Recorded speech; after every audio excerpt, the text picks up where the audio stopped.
அடுத்தது ரிஷபராசி. இந்த ரிஷபராசிக்கு சனி வக்ர பயிற்சி எப்படி மேம் இருக்கு? பொதுவாக ரிஷபம் ரொம்ப நாள் கழிச்சு நல்ல காலம் பிறந்துச்சு அப்படின்னு நானே சொன்னேன். ஏன்னா சனி பகவான் லாப சனியா இருக்காரு. லாப சனியா இருக்கவர் நிறைய லாபத்தை கொடுக்க போறாரு அப்படின்னா செட்டில் ஆயிட்டாங்க. கூட படிச்சவங்கள 1000 ரூபாய் ஃபீஸ் வாங்குற அளவுக்கு டாக்டருங்களா இருக்காங்க. நம்ம இன்னும் 300 ரூபாய் ஃபீஸ் வாங்குற டாக்டராகவே இருக்குவே. அந்த மைண்ட் செட் இருக்கு. அந்த யோசனை இருக்கு பார்த்தீங்களா? இது நம்ம எனக்கு தெரிஞ்ச ஒரு உதாரணத்தில் சொன்னது. அந்த மாதிரி யோஜனை இருக்கு அப்படின்னா கவலைப்படாதீங்க. அவங்க 1000 ரூபாய் வாங்குறாங்கன்னா நீங்க 1500 ரூபாய் வாங்குற அளவுக்கு டாக்டரா வருவீங்க. Very good. சாலிட். பெரும்பாலும் ரிஷபத்துக்கு அப்பா அம்மா சொந்தம் பந்தம் எல்லாரோட சப்போர்ட், கணவன் குழந்தைங்க சப்போர்ட் இருக்குமா அப்படின்னா பெரும்பாலும் இருக்காது மேடம். இருக்காது. நம்மளே அது முடிவு பண்ணிக்கணும். இந்த யதார்த்தத்தை 25 வயசுல ஒரு பிள்ளை ரிஷபம் உணருது அப்படின்னா அந்த கனவுகள் எல்லாமே நிறைவேறுமா? ஒரு சிலது சாலிடா நிறைவேறும். இது ஒரு பெரிய பிளஸ். அப்பா இது வரைக்கும் சப்போர்ட் இல்லை. நான் முதல்ல சொன்ன பார்த்தீங்களா, பெருசாக யாரோட சப்போர்ட் இருக்காது. ஆனால் இந்த காலகட்டம் என்னமோ எங்கள் அப்பா எனக்கு சப்போர்ட் பண்ணுற மாதிரி எனக்கு தோணுதுப்பா, எங்கள் அப்பா எனக்கு இன்னும் நிறைய நல்லது செய்கிற மாதிரி தோணுதுப்பா, இப்படின்ற ஒரு விஷயம் இருக்குது மேடம். இது ஒரு ப்ளஸ்.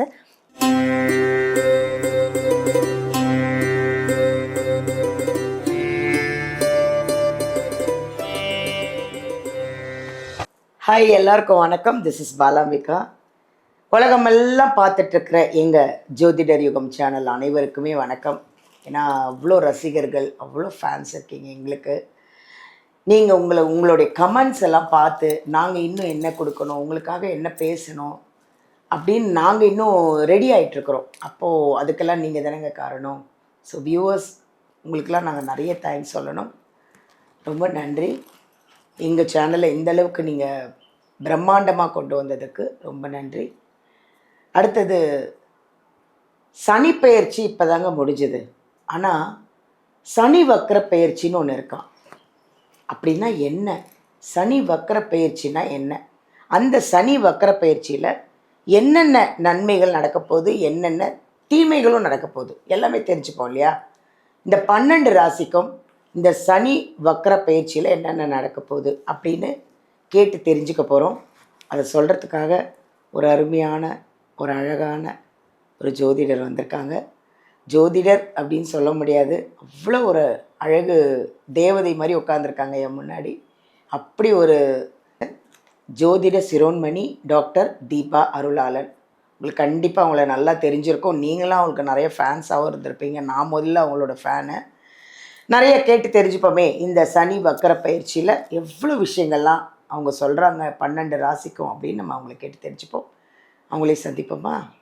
வாங்க அவங்கள பார்க்கலாம். வணக்கம் மேம். வணக்கம் மேம். மேம், இப்போது சனி வக்ர பயிற்சி அப்படின்னு ஒன்று இருக்குது. இப்போ தான் சனி பயிற்சியே முடிஞ்ச மாதிரி இருக்குது. அதுக்குள்ளேயும் சனி வக்ர பயிற்சியா அப்படின்னா என்ன அப்படின்னு நாங்கள் யோசித்த நேரத்தில் நம்ம தீபா அருளாளன் மேடம் தான் இருக்காங்களே, அவங்கள கேட்டு தெரிஞ்சுக்கலாம் அப்படின்ட்டு உங்களை கேட்கலான்னு இருக்கோம். இப்போ இந்த சனி வக்ர பயிற்சி அப்படின்னா என்ன, முதல்ல அது சொல்லுங்க மேம். பொதுவாக பார்த்தீங்கன்னா சனி பகவான் ஒரு ராசியிலேருந்து இன்னொரு ராசிக்கு பெயர்ச்சி ஆகிறத சனி பெயர்ச்சி அப்படின்னு சொல்லுவோம். சனி பகவான் ஒரு ராசியிலேருந்து இன்னொரு ராசிக்கு பெயர்ச்சி ஆகி ஒரு ராசியில் பார்த்தீங்கன்னா ஏறக்குறைய 2.5 வருஷம் சஞ்சாரம் பண்ணுவார். இருக்கிறதுலே அதிக நேரம் ஒரு ராசியில் சஞ்சாரம் பண்ணக்கூடிய பிளானட் யாரு, கிரகம் யாரு அப்படின்னா சனி பகவான். அதனால தான் சனியை பார்த்து எல்லாருமே பயப்படுவாங்க. ராகு கேது ஏறக்குறைய 18 மாதம். அதுக்கப்புறம் குரு பயிற்சி, குரு ஒரு ராசியில் சஞ்சாரம் பண்ணுறது 1 வருஷம். ஆனால் சனி 2.5 வருஷம். அந்த 2.5 வருஷத்துல கெடுக்கணும்னு முடிவு பண்ணிட்டார், 2.5 வருஷத்துல வச்சு செய்வார். கொடுக்கணும் அப்படின்னு முடிவு பண்ணிட்டார், 2.5 வருஷத்துல பெரிய லெவல்ல கொடுத்துருவார். ரெண்டுமே சனிக்கு உண்டு. அப்ப இந்த சனி பகவான் ஒரு ராசியில சஞ்சாரம் பண்ணும்போது என்ன பண்ணுவாரு அப்படின்னா ரெட்ரோகிரேட் ஆவார். ரெட்ரோகிரேட் ஆவாரு அப்படின்ற பட்சத்துல அதுக்கு என்ன சொல்லுவாங்கன்னா பின்னோக்கி செல்வார் அப்படிம்பாங்க. பின்னோக்கி செல்வார்னா ஒரு ராசியில இருந்து இன்னொரு ராசியை கடக்கிறது இல்ல, நட்சத்திர பாதங்களை மட்டும் கடப்பாரு. அவர் ஸ்லோ டவுன் ஆவார் madam. Already slow planet slow down ஆவார். இதை தான் பாத்தீங்கன்னா சனி வக்ரகதி அடையிறது, சனி வக்ர பயிற்சி அடையிறது அப்படின்னு சொல்லலாம். சனி பகவான் இப்ப மீனத்திலே தான் இருக்காரு. மீனத்திலே இருந்தாலும் இப்போ பார்த்தீங்கன்னா ரேவதியில இருக்காரு. ரேவதி நட்சத்திரத்துல சஞ்சாரம் பண்றாரு. 8-10 வரைக்கும் ரேவதியில இருப்பாரு. அதுக்கப்புறம் 9-10 உத்திரட்டாதி அவரோட சொந்த நட்சத்திரத்துல பார்த்தீங்கன்னா சஞ்சாரம் பண்ண ஆரம்பிப்பார். பொதுவா சனி மற்ற நட்சத்திரத்துல இருக்கிறத விட அவரோட சொந்த நட்சத்திரத்துல பலம் அதிகம். நல்லது செய்யணும்னாலும் பெரிய ரொம்ப ஸ்ட்ரென்த்தாக செய்வார், கெடுக்கணும் அப்படின்னாலும் ரொம்ப இன்டென்சிஃபைடாக செய்வார். அந்த விதத்தில் ஒவ்வொரு ராசிக்குமே இம்பாக்ட் அப்படின்றது இருக்குதா மேடம் செய்யுது. இப்போ நிறைய பேர் என்ன நினைப்பாங்களா மேடம், நீங்கள் கேட்ட மாதிரி தான், இப்போ தான் சனி பயிற்சியை பற்றி சொன்னாங்க, அதுக்குள்ளே சனி வக்ரகதி சொல்கிறாங்க, இந்த அஸ்ட்ராலஜர்ஸ்க்குலாம் வேலையே இல்லை அப்படிம்பாங்க. ஆனால் உண்மை என்ன அப்படின்னா மேடம், இதெல்லாம் சூக்ஷ்மமாக நம்ம தெரிஞ்சுக்கணும். நல்லது நடக்க போகுது அப்படின்னாலும் நாங்கள் ஒரு இன்ட்டு கொடுப்போம், அதை சார்ந்து நீ பல முடிவு எடுக்கலாம், முக்கியமான முடிவு. கெட்டது நடக்க போகுது அப்படின்னாலும் நாங்கள் உங்களை எச்சரிக்கிறோம், அதை சார்ந்து நீ ஒரு சிலத்துல உஷாராக இருக்கலாம். நம்பிக்கை இல்லாதவங்க யோசிக்க வேண்டியதில்லை, பார்க்கவும் வேண்டியதில்லை. ஆனால் நம்பிக்கை இருக்கிறவங்க பிளானட்ஸ் நெவர் சே இல்லை மேடம். இது எங்க சின்ன வயசுல இருந்து நாங்கள் கேட்டு கேட்டு வளர்ந்தது.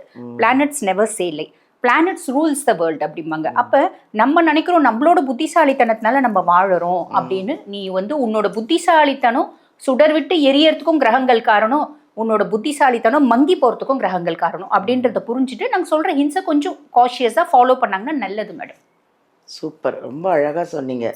சனி வக்ர பயிற்சி அப்படின்னா என்னன்னு உங்களுக்கு நல்லா இப்போ புரிஞ்சிருக்கோம், தெளிவாக சொல்லியிருக்காங்க மேம். இப்போ இந்த சனி வக்ர பயிற்சியில் இந்த 12 ராசிக்கும் என்னென்ன நன்மைகள் என்னென்ன தீமைகள் நடக்க போகுதுன்னு பார்க்கலாமா? கண்டிப்பாக மேடம். அடுத்தது ரிஷபராசி. இந்த ரிஷபராசிக்கு சனி வக்ர பயிற்சி எப்படி மேம் இருக்கு? பொதுவாக ரிஷபம் ரொம்ப நாள் கழிச்சு நல்ல காலம் பிறந்துச்சு அப்படின்னு நானே சொன்னேன். ஏன்னா சனி பகவான் லாப சனியா இருக்காரு, லாப சனியா இருக்கவர் நிறைய லாபத்தை கொடுக்க போறாரு அப்படின்னு. அதுக்குள்ள வக்ரகதி அடைஞ்சிட்டாரு.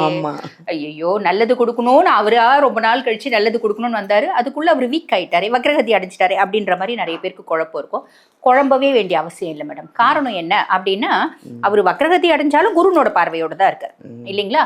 அப்ப பொதுவா ரிஷபத்துக்கு பாத்தீங்கன்னா 9 மற்றும் 10க்கு அதிபன் சனி பகவான், லாப சனியா இருக்காரு. 9 மற்றும் 10க்கு அதிபன் அப்படின்றதுனால பாக்கியம் குறித்து ரொம்ப நாள் ஆசை இருக்கு. ரொம்ப சிம்பிளா சொல்லணும் அப்படின்னா, என் கூட படிச்சவங்க எல்லாம் பெரிய லெவல்ல செட்டில் ஆயிட்டாங்க. கூட படிச்சவங்கள 1000 ரூபாய் ஃபீஸ் வாங்குற அளவுக்கு டாக்டருங்களா இருக்காங்க. நம்ம இன்னும் 300 ரூபாய் ஃபீஸ் வாங்குற டாக்டராவே இருக்குவே, அந்த யோசனை இருக்கு பாத்தீங்களா? இது நம்ம எனக்கு தெரிஞ்ச ஒரு உதாரணத்துல சொன்னேன். அந்த மாதிரி யோஜனை இருக்கு அப்படின்னா கவலைப்படாதீங்க. அவங்க 1000 ரூபாய் வாங்குறாங்கன்னா நீங்க 1500 ரூபாய் வாங்குற அளவுக்கு டாக்டரா வருவீங்க. Very good. சாலிடா சொல்லணும் அப்படின்னா ரிஷபத்துக்கு எப்பயுமே ஒரு பயம் இருக்கும் மேடம். நம்ம எல்லாம் நல்லா இருக்குன்றாங்க, நம்ம பெருசா நல்லா இருக்க மாட்டேங்கிறப்ப மன ரீதியான குழப்பங்கள் இருந்துட்டே இருக்கே, ஸ்ட்ரெஸ் இருந்துட்டே இருக்கே, ஃப்ரஸ்ட்ரேஷன் இருந்துட்டே இருக்கேன்ற எண்ணம் வரும். அது ஏன் அப்படின்னா மேடம், இவங்க கொஞ்சம் ஸ்ட்ரெஸ் ஃப்ரஸ்ட்ரேஷன்லாம் இருந்துட்டே இருந்தா என்ன பண்ணலாம்னு யோஜனை வரும். அதனால இது இவங்களுக்கு நல்லது அப்படின்னு சொல்லலாம். அப்ப ஃபர்ஸ்ட் விஷயம், இவங்களுக்கு பாக்கியம் குறித்து என்ன விதமான யோசனைகள் இருக்கு, அது சார்ந்து ஒரு லக் அப்படின்றது ஃபேவராகவும் இந்த வக்ரகதி அடையிற காலகட்டத்தில் அப்படின்லாம். அப்பா எனக்கு ரொம்ப சப்போர்ட்டுங்க. பெரும்பாலும் ரிஷபத்துக்கு அப்பா அம்மா சொந்தம் பந்தம் எல்லாரோட சப்போர்ட், கணவன் குழந்தைங்க சப்போர்ட் இருக்குமா அப்படின்னா பெரும்பாலும் இருக்காது மேடம், இருக்காது. நம்மளே அது முடிவு பண்ணிக்கணும். இந்த யதார்த்தத்தை 25 வயசுல ஒரு பிள்ளை ரிஷபம் உணருது அப்படின்னா 60 வயசுக்குள்ள பெரிய லெவலா சாதிச்சிடும் அப்படின்னு சொல்லலாம். எல்லாரும் உணர்வாங்களா? உணர மாட்டாங்க. எங்களை மாதிரி பர்சன்ஸ் எத்தனையோ முறை சொல்லிட்டு இருக்கோம். அது என்னன்னா, ஒரு சிலர் பாருங்க அதுல கமெண்ட், இந்த அம்மா ரிஷபம் அதனால ரிஷபத்தை பத்தி ஓவரா பில்டப் கொடுக்குறாங்க அப்படின்னு சொல்றாங்களா கமெண்ட்ல வரும் மேடம்.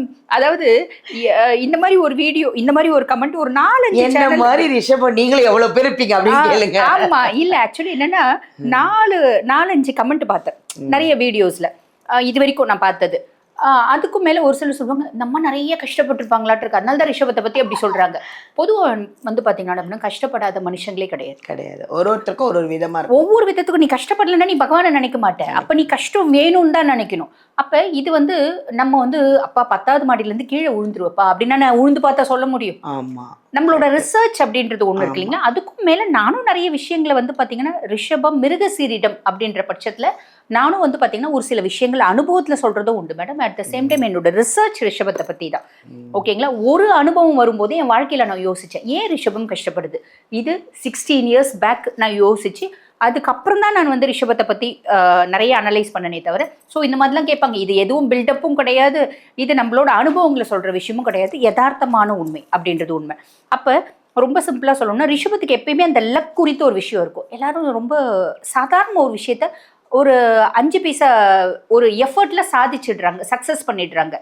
நம்ம 1000 ரூபாய் எஃபர்ட் போடுறோம், பெருசா நடக்க மாட்டேங்குது அப்படின்ற எண்ணம் இருக்கும் ஆழ் மனதுல ரிஷபத்துக்கு. அது இப்ப மாறும். ரிஷபத்துக்கு ஒரு நாளைக்கு 100 கனவு இருக்கும் மேடம். ஒரு நாளைக்கு 100 கனவு இருக்கும். கனவு கண்டுறதுல எங்களை மிஞ்சிக்க யாராலையும் முடியாது அப்படின்னு சொல்லலாம். ஏகப்பட்ட கனவு காணும், கனவுலயே வாழ்ந்துருவோம் சந்தோஷமானு வச்சுக்கோங்களேன். அப்ப அந்த கனவுகள் எல்லாமே நிறைவேறுமா? ஒரு சிலது சாலிடா நிறைவேறும். இது ஒரு பெரிய பிளஸ். அப்பா வந்து இது வரைக்கும் சப்போர்ட் இல்லை. நான் முதல்ல சொன்ன பார்த்தீங்களா, பெருசாக யாரோட சப்போர்ட் இருக்காது. ஆனால் இந்த காலகட்டம் என்னமோ எங்கள் அப்பா எனக்கு சப்போர்ட் பண்ணுற மாதிரி எனக்கு தோணுதுப்பா, எங்கள் அப்பா எனக்கு இன்னும் நிறைய நல்லது செய்கிற மாதிரி தோணுதுப்பா, இப்படின்ற ஒரு விஷயம் இருக்குது மேடம். இது ஒரு ப்ளஸ். அதே மாதிரி தொழில் ஸ்தானத்து அதிபர் லாபஸ்தானத்தில் வக்ரகதி அடைகிறா அப்படின் போது இது வரைக்கும் தொழில் இல்லையா, நிறைய ரிஷபத்துக்கு தொழில் ஏற்படுறதுக்கான வாய்ப்பு உண்டு. நான் தொழில் வந்து செய்யணும் அப்படின்னு ஒரு சின்ன யோஜனை இருந்தால் போதும், நீங்கள் வந்து சாலிடாக ஒரு பிஸ்னஸ் ஸ்டார்ட் பண்ணலாம், ஒரு கன்சர்னில் வேலை செய்யலாம். ஆல்ரெடி நான் ஒரு கன்சர்னில் வேலை செஞ்சேங்க, நின்றுட்டேன், திருப்பி அதே கன்சர்னில் போகிறதுக்கான ஒரு வழியும் வாய்ப்பும் உண்டு. பொதுவாக சனி வக்ரகதி அடையும் போது என்ன ஆகும்னா மேடம், கர்மிக் லெசன்ஸ் அப்படின்றது நம்மளுக்கு வரும். நம்மளோட வாழ்க்கை ரிவர்ஸ் நோக்கி போகிற மாதிரி இருக்கும். லைஃப்ல ஏற்கனவே நடந்தது திருப்பி வருதுப்பா. சில படங்கள்லாம் வந்து பாத்தீங்கன்னா இந்த இன்ஸ்டன்ட்டை நான் கனவுல பார்த்திருக்கேன் அப்படின்னு சொல்லுவாங்க பாத்தீங்களா. அந்த மாதிரி இப்ப நடக்கக்கூடிய இன்ஸ்டன்ட்டை நீங்க ஆல்ரெடி பார்த்திருப்பீங்க, ஆல்ரெடி அனுபவிச்சிருப்பீங்க, அந்த மாதிரி வரும். அது ஒரு பிளஸ் மேடம். இது மைனஸ் எதுவுமே இல்லை, பெருசா யோசிக்க வேண்டியதே இல்லை. அதுக்கும் மேல ரொம்ப சிம்பிளா சொல்லணும் அப்படின்னா, இவங்களோட ஃபோன் பாக்குறாங்க அப்படின்னா நிறைய கான்டாக்ட்ஸை பிளாக் பண்ணியிருப்பாங்க, டெலீட் பண்ணியிருப்பாங்க. அந்த கான்டாக்ட்ல வேற நம்பர்ல திரும்பி வரும், வேற நம்பர்ல திரும்பி வரக்கூடிய காலகட்டம். அந்த கான்டாக்ட்ஸ் நல்லதும் இருக்கலாம், நட்பும் இருக்கலாம், பெஸ்டியும் இருக்கலாம், இன்டிமசியான பர்சன்ஸும் இருக்கலாம். ஆனால் இவங்க அந்த கான்டாக்ட்ஸ்லாம் வருதுன்னா கூட நல்லதை மட்டும் எடுத்துக்கணும். இந்த தேவையில்லாததெல்லாம் டெலீட் பண்ணிடுறது, திருப்பி பிளாக் பண்ணிடுறது நல்லது. அது என்னோட அட்வைஸ். கரெக்ட் இல்லைங்களா? அதே மாதிரி பாருங்க, நிறைய ஃப்ரெண்ட்ஸ் வராங்க அப்படின்னா வி ஹாவ் டு ஃபில்டர்.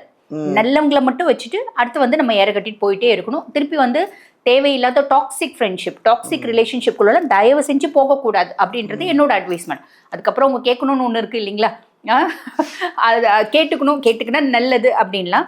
இது வந்து குருனோட பார்வை இருக்கும்போது இது நல்லது மட்டும் நடக்கும் மேடம். குருனோட பார்வை இல்லாத காலகட்டம், அதாவது 1 நவம்பர், நவம்பர் மாதம் 1ஆம் தேதியிலேருந்து டிசம்பர் மாதம் 11ஆம் தேதி வரைக்கும் இதுலலாம் ஜாக்கிரதையா இருக்கணும். தேவையில்லாத ஃப்ரெண்ட்ஷிப்பு, தேவையில்லாத சவகாசம், பழைய பெஸ்டி, பழைய லவ், பழைய ரிலேஷன்ஷிப்லாம் வருதுன்னா தயவு செஞ்சு ரப்பர் வச்சு கிளீனாக அழிச்சிடுங்க, போக வேண்டாம். பெட்டர், அவ்வளோதான். அந்த இது ஒன்றுத்துல மட்டும் கவனமாக இருக்கணும் மேடம். மீதி எல்லாம் சூப்பராக இருக்கு, கவலைப்பட வேண்டாம்.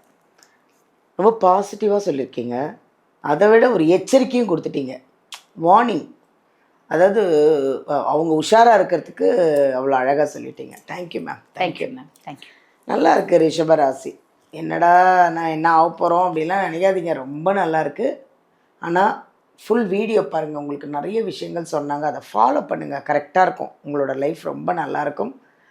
பழைய விஷயங்கள் பழசெல்லாம் தூக்கி போடுங்க, குப்பையில் தூக்கி போட்டுட்டு புதுசுலேருந்து புது வாழ்க்கை ஆரம்பிங்க, புது ஃப்ரெண்ட்ஷிப்பு, புதுசாக வாழ ஆரம்பிங்க, ரொம்ப நல்லா இருப்பீங்க.